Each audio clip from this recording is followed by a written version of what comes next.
Baik, Assalamualaikum warahmatullahi wabarakatuh. Salam sejahtera bagi kita semua. Jadi, di sini saya membuat video untuk memenuhi tugas mata kuliah Moneter dan Perbankan oleh dosen pengampu Ibu Novia Sandra Dewi, SE MM. Jadi, di sini saya akan membahas mengenai penghimpunan dan penggunaan dana bank. Tetapi sebelum itu, izinkan saya memperkenalkan nama saya. Perkenalkan, nama saya Susanti dengan NIM C01224442 dari kelas Manajemen J Angkatan 2022. Jadi langsung saja, adapun rumusan masalah yang akan kita bahas di dalam materi kali ini ada lima subbab. Yang pertama itu pengertian dari himpunan dana, kemudian pengertian dari penggunaan dana, terus yang ketiga sumber-sumber penghimpunan dana dari bank, dana bank atau dana bank. Kemudian yang keempat pertimbangan penggunaan dana. Kemudian yang kelima alternatif dan resiko penggunaan dana oleh bank. Jadi itu merupakan 5 subbab yang akan kita bahas pada materi kali ini. Jadi langsung saja pada poin yang pertama, yaitu apa sih sebenarnya penghimpunan dana? Jadi, penghimpunan dana adalah kegiatan atau usaha suatu lembaga keuangan dalam menarik dan mengumpulkan dana-dana dari masyarakat dan menampungnya dalam bentuk simpanan, giro, tabungan, deposito, maupun surat berharga lainnya. Jadi, penghimpunan dana ini lebih kepada bagaimana suatu bank itu mengumpulkan dana-dana dari masyarakat, baik itu dalam bentuknya simpanan, giro, tabungan masyarakat, deposito, dan surat berharga lainnya. Seperti itu. Nah, untuk lebih jauh kita membahas penghimpunan dana ini, di sini saya akan menyinggung sedikit mengenai perbedaan antara lembaga keuangan bank dan non-bank dalam menghimpun dana dan menyalurkan dana. Nah, untuk kegiatan menghimpun dana sendiri, untuk lembaga non-bank itu hanya secara langsung berasal dari masyarakat, terutama melalui kertas berharga dan biasanya juga dari pernyataan atau pinjaman serta kredit dari lembaga lain. Sedangkan untuk lembaga bank, cara menghimpun dananya itu secara langsung juga, tetapi berupa simpanan dana masyarakat. Nah, ini tadi yang saya jelaskan sebelumnya, dia itu berupa giro, tabungan, deposito, dan lain sebagainya. Ada surat berharga. Kemudian yang kedua, secara tidak langsung dari masyarakat mengenai kertas berharga, penyertaan pinjaman maupun kredit dari lembaga lain. Nah, untuk kegiatan penyaluran dana sendiri, untuk non-bank itu itu yang pertama, tujuan investasi, terutama kepada badan usaha. Kemudian yang kedua, untuk jangka menengah atau jangka panjang. Nah, untuk bank sendiri, dalam penyaluran dana itu yang pertama, tujuannya adalah untuk modal kerja, investasi, dan konsumsi. Dan yang kedua, untuk jangka pendek, menengah, dan untuk jangka panjang. Jadi itu sedikit perbedaan antara lembaga keuangan bank dan non-bank dalam menghimpun dana maupun menyalurkan dana. Nah, kita masuk poin yang kedua, yaitu sumber-sumber penghimpunan dana. Nah, di sini menurut Siswanto tahun 2007, sumber dana bank adalah usaha bank dalam menghimpun dana dari masyarakat. Jadi, sumber-sumber penghimpunan dana menurut Siswanto ini merupakan, usaha bank dalam menghimpun dana dari masyarakat. Nah, seperti apa kemudian bank ini menghimpun dana dari masyarakat dalam bentuk apa? Nah, yang pertama itu ada dana sendiri, kemudian yang kedua dana pinjaman, yang ketiga dana dari deposit, dan yang keempat itu dana dari sumber lain. Nah, seperti apa kemudian yang dimaksud ini, kita akan bahas pada slide berikutnya. Nah, untuk yang pertama, apa yang dimaksud dengan dana sendiri? Jadi, modal sendiri itu maksudnya adalah modal setoran dari para pemegang saham. Jadi dia lebih ke pemegang saham.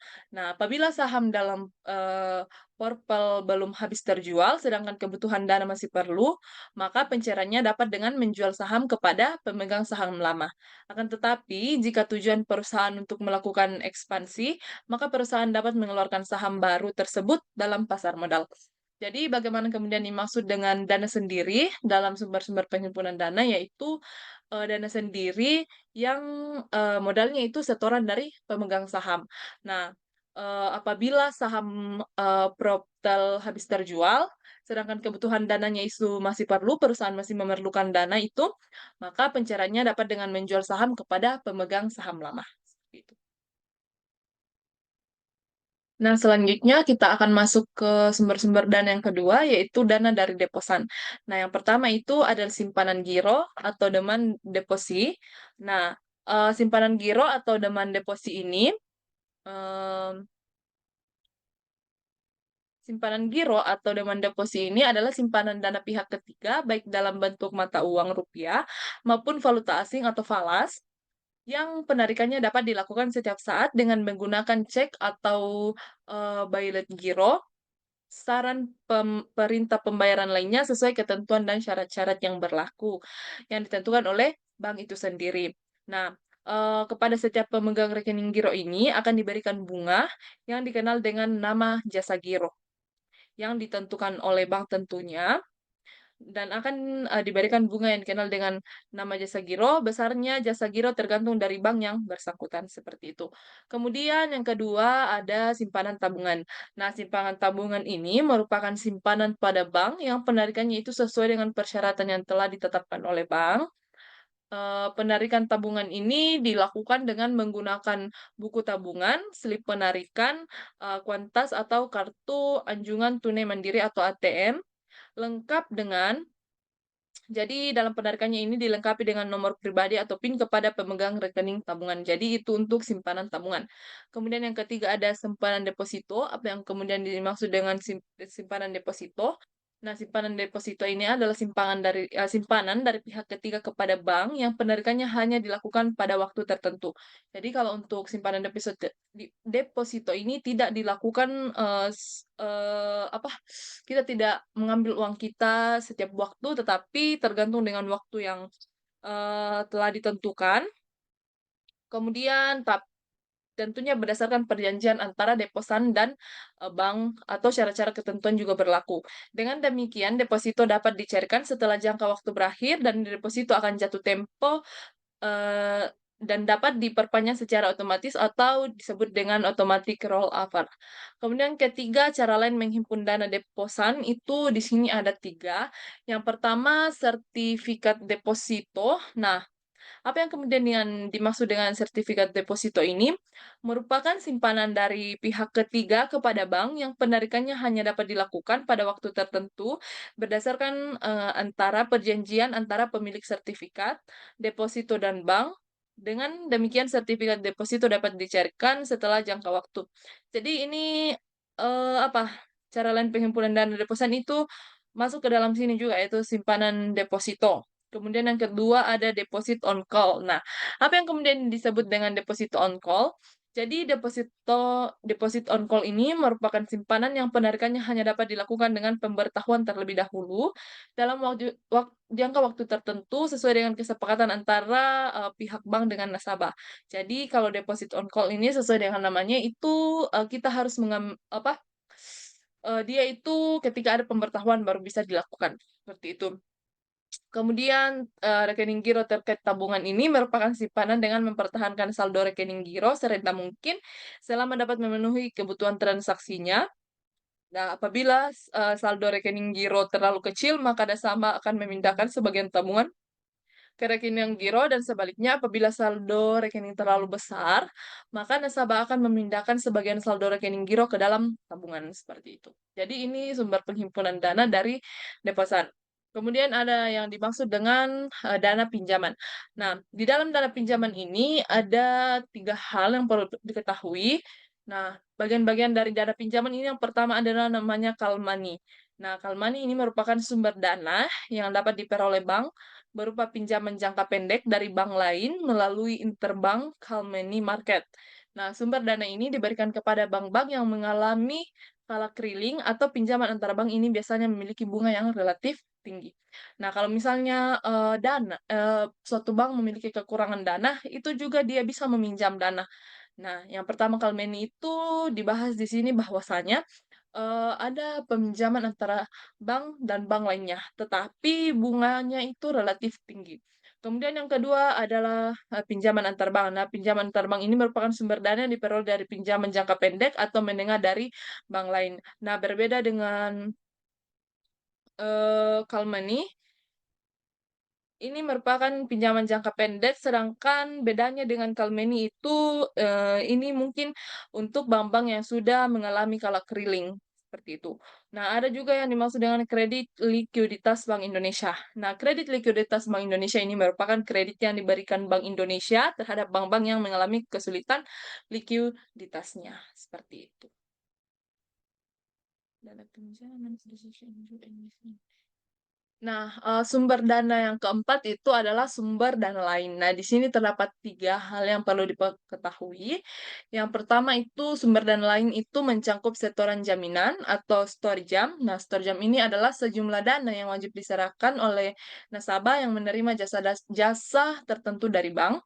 Kemudian yang kedua ada namanya dana transfer. Nah, salah satu jasa yang diberikan oleh bank adalah jasa pendanaan transfer selama masih mengendap dalam bank dapat digunakan untuk mendanai kegiatan bank. Jadi dana transfer ini em, apabila ada dana yang masih mengendap dalam bank itu bank bisa menggunakannya sebagai uang untuk sebagai apa semacam, suatu modal yang digunakan untuk mendanai kegiatan bank, seperti itu. Terus ada namanya, surat berharga pasar uang atau SPBU. Nah, surat berharga pasar uang ini adalah surat-surat berharga jangka pendek yang dapat diperjualbelikan, secara diskon oleh Bank Indonesia, seperti itu. Jadi itu merupakan bagian-bagian dari sumber dana bank. Nah, selanjutnya kita melangkah ke poin yang ketiga yaitu apa sebenarnya pengertian dari penggunaan dana bank.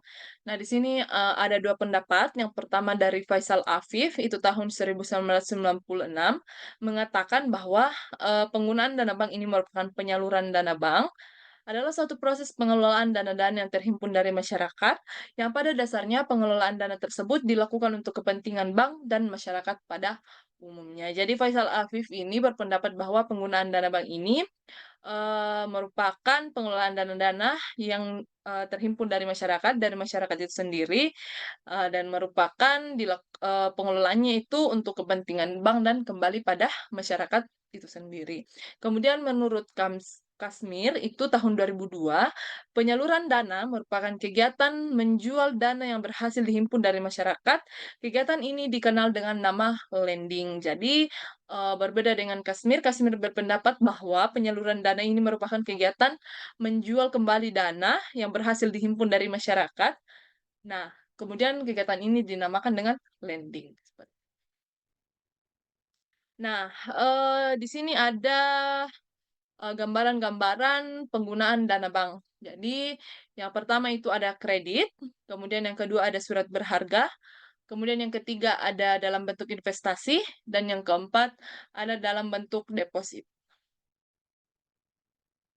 Oke, jadi, itu tadi mengenai, penggunaan dana bank atau pengertian penggunaan dana bank dan sedikit gambaran mengenai bagaimana sebenarnya bank menggunakan dana dari masyarakat untuk dikembalikan kepada masyarakat. Jadi yang pertama itu ada kredit, kredit ini biasanya ketika mungkin masyarakat, mengambil uang dari bank untuk, biasanya jumlahnya itu dalam bentuk banyak dan kemudian masyarakat ini akan mengembalikannya lagi, dengan jangka waktu yang ditentukan oleh bank, tapi tentu dengan menggunakan bunga.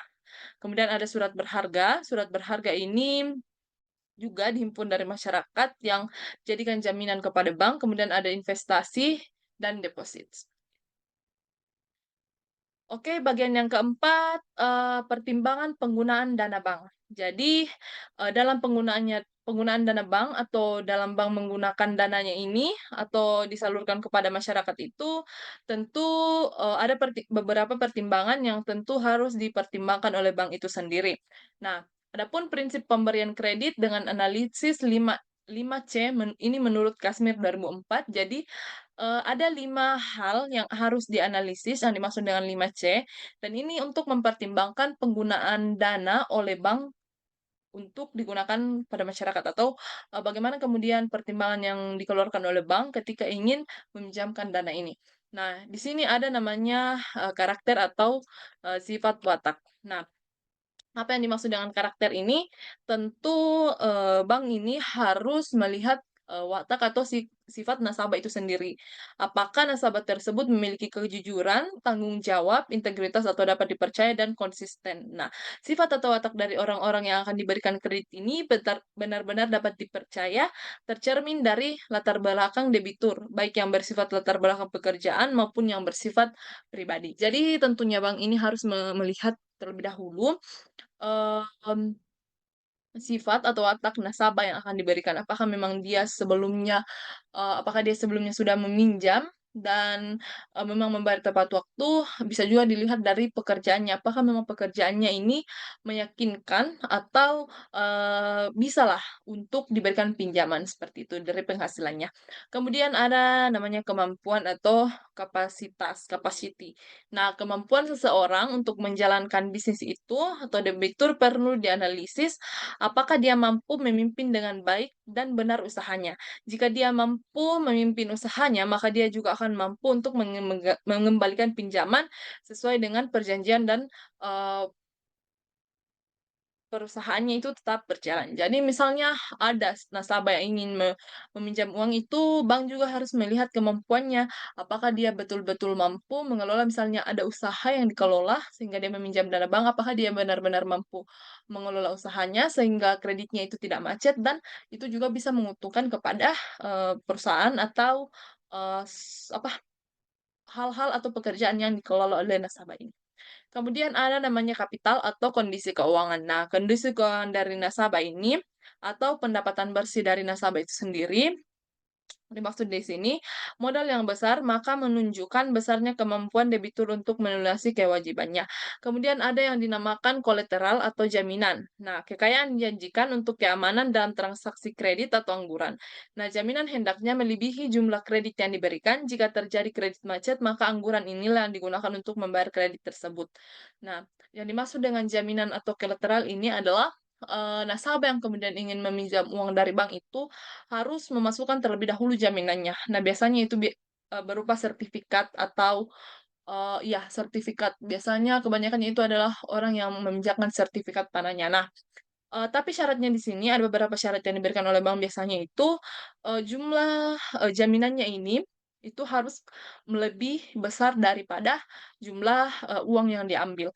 Misalnya saja uang yang diambil 50 juta, nah sertifikat tanahnya itu atau harga tanahnya itu harus di atas dari 50 juta. Nah, ini bisa dijadikan jaminan oleh bank ketika mungkin terjadi penunggakan, nah itulah yang kemudian akan disita oleh bank, seperti itu. Nah, kemudian yang terakhir itu adalah kondisi ekonomi. Nah, ini merupakan salah satu faktor luar, eee, yang mengontrol perusahaan. Nah, menilai kredit hendaknya juga dinilai kondisi ekonomi sekarang dan di masa yang akan datang tentunya sesuai dengan sektor masing-masing serta prospek usaha dari sektor, yang si peminjam ini jalankan, seperti itu. Jadi kita harus melihat kondisi ekonominya baik sekarang maupun, masa akan datang. Apakah memang kondisi ekonominya ke depan itu akan baik sehingga tidak terjadi hal-hal yang tidak diinginkan seperti, kredit macet, seperti itu.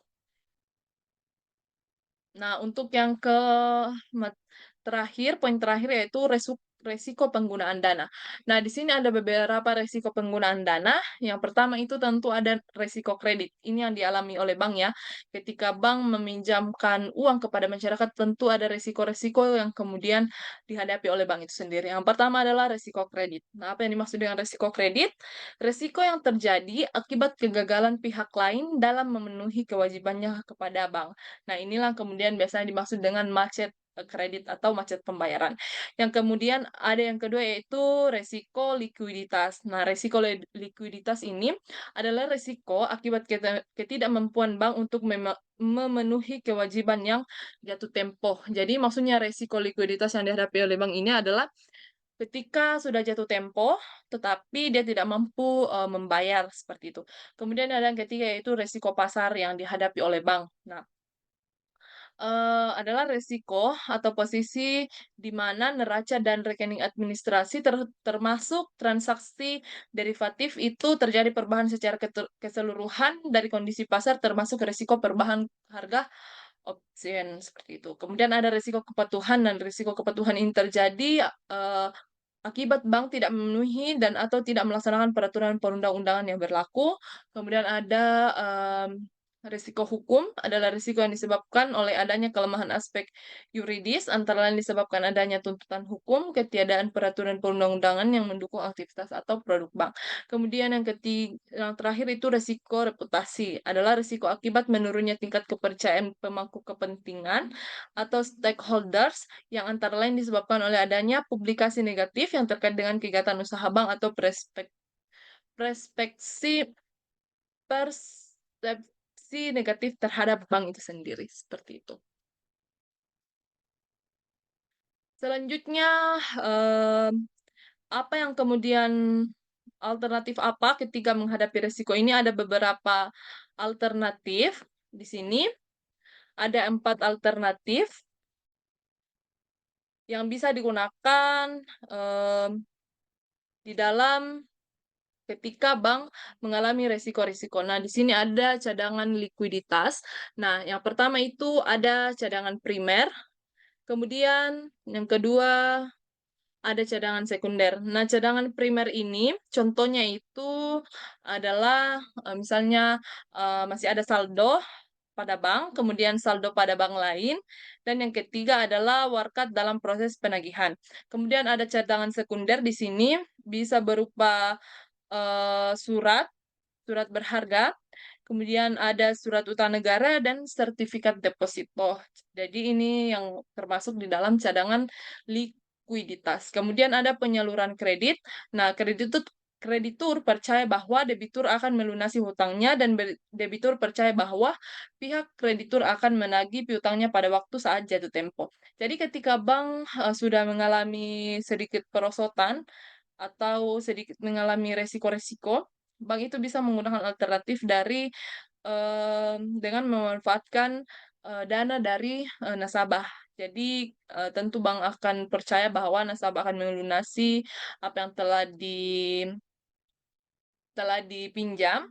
Nah, jika tidak demikian ya tentu bank akan, menagih piutangnya pada waktu saat jatuh tempo, seperti itu. Kemudian ada investasi. Nah, merupakan penanaman dana dalam bentuk surat-surat berharga jangka menengah dan jangka panjang atau berupa penyertaan langsung pada badan usaha milik lain, seperti itu. Kemudian yang terakhir ada aktiva tetap dan inventaris. Nah, aktiva tetap dan inventaris ini merupakan aktiva yang tidak produktif, tidak liquid, dan cukup berisiko tetapi diperlukan oleh bank, seperti kantor, empoli, peralatan kantor, dan lain-lain. Jadi aktiva tetap dan inventaris ini lebih kepada, suatu aset yang dimiliki oleh bank itu sendiri. Nah, walaupun tidak, produktif, tidak liquid, dan cukup berisiko, tetapi diperlukan juga oleh bank, saat mungkin mengalami, kesulitan-kesulitan, seperti itu. Jadi ini merupakan alternatif penggunaan dana oleh bank. Mungkin itu saja yang bisa saya jelaskan terkait dengan materi, yaitu terkait dengan materi penghimpunan dan penggunaan dana oleh bank.